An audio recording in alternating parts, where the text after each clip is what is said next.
Hello and welcome to Department Update. I'm Himanshu Shah, Business Administrator for Old Bridge Township. Today I'm joined by Acting Chief and Captain Scott Gumprecht to discuss the Police Department, the CodeRed Emergency Alert System, and Animal Control. Scott, thank you for joining us today. Thank you for having me. Since 2012, Mayor's objective was to increase safety in the township.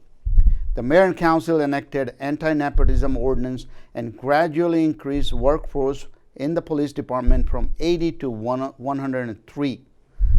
Please explain how these changes have influenced the safety in Old Bridge. Okay, a year or two ago, Old Bridge Township was named one of the safest small cities in America. By expanding the department, we were allowed to expand some of our specialized units, traffic and safety, detective bureau, and by also putting more police officers on the road, we increase our presence and hopefully help deter crime and respond to calls, in a more efficient, faster way. So that's one of the biggest things that we're doing. Also, just the hard work of the men and women of the police department. They do a great job. And by making the department bigger, it's increasing safety for the community, as evident by the award we got by being one of the safest small cities. Thank you, Scott. And I agree. I think that over 20 years, 8 years, I've seen a very positive improvement in police department, and I certainly appreciate the police department leadership in taking charge. Scott, another important safety measure in the newly awarded grant for body cameras. Tell us about the grant and how this camera will protect the officers and the public. Okay. The Attorney General for New Jersey directed all the police departments in the state to implement a body-worn camera. We applied for a grant through the state. We were awarded $305,000 to implement that program, and we're working with the township to accept that award, purchase the equipment, and get our officers all trained up so we can meet the Attorney General's directive.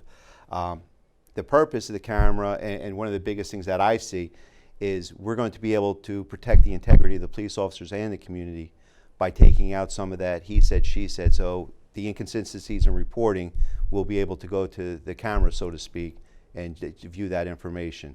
Certainly, pictures is better than words. So, well, not just pictures, pictures and audio. And a video, yes. Scott, the township is always working to communicate with our residents, especially with important information. What is CodeRed and how does it benefit our residents? CodeRed is the township's community emergency notification system. It allows us to reach out to the community, to provide them information through phone calls, TDD messages for the hearing impaired, text messages, mobile alerts. The residents, they have the option. We put the information out there. They have to subscribe to receive that information. And once they receive it, we send out that information. So it's a benefit for the police department, for the township, to send out information so people can make informed decisions. So one of the examples I can give you is this morning we put out a CodeRed message to advise people to avoid Cottrell Road because of the paving project that's going on there. So people can have that information and plan an alternate route.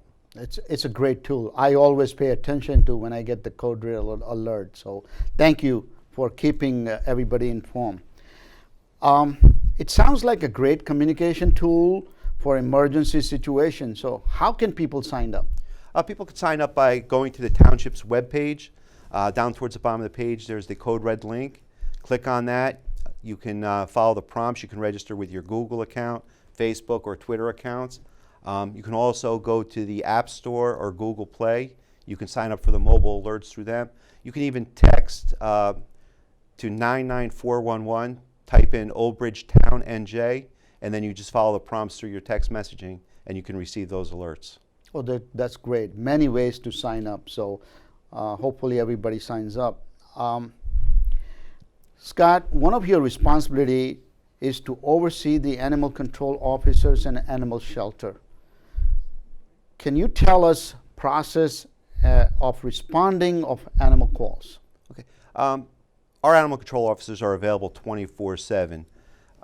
They respond for loose dogs, loose cats, rabid animals, unusual situations.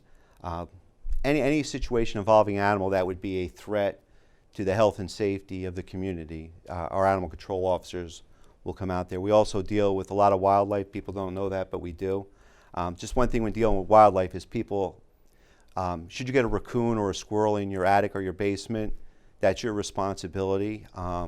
We will provide information and guidance, but at the end of the day, it's the homeowner's responsibility for animals in or on their property. The other thing that we do, which is probably more important, is we try to educate the community on, taking care of animals, licensing, and then we also try to tell them about feeding wild animals, stray animals, feral animals, because once animals find a food source, they're going to keep coming back, and we see that a lot with the stray cats. So we encourage the residents, don't feed stray or feral cats. They'll take care of themselves, because once you start having a feral cat problem in your neighborhood, we have to intervene, meaning animal control has to intervene. When they see food, they will keep coming if they see the source of food. So yes, I agree. Are the stray cats and dogs rescued by animal control and brought to the shelter? Yes, they. If we pick up animals, we impound animals, lost or stray dogs, we bring them to the shelter. We want to notify through Facebook or Pet Finder that we have these animals. If it's your dog or cat, please notify us so we can return your pet to you. If it's an abandoned animal, we're going to follow the state law and hold that animal. If that animal is adoptable, we'll put it up for adoption. We have somebody at the shelter every day, whether it's a holiday or a day that they're off, taking care of the animals, checking on the animals, making sure they're fed and watered. And then, some animals, like right now we have a bunch of kittens. We work with other rescue groups to make sure that these animals are provided the opportunity to have a good home. That's great. That's great. Scott, what is the process for adopting an animal from the shelter? The process starts with, you can go to our Facebook page, Pet Finder. We post a lot of our animals, and we continue to post a lot of our animals so people can see them. If you're interested, I would recommend making an appointment with our animal control and animal shelter people. Come in for a visit. If you think it's a good fit for you, you can fill out an application, and we'll send an animal home with you. One exception is dogs. Dogs will require a home visit to adopt, and that's just to make sure that you have a residence that's capable of providing that dog a good home. So that's the thing. But it's pretty straightforward.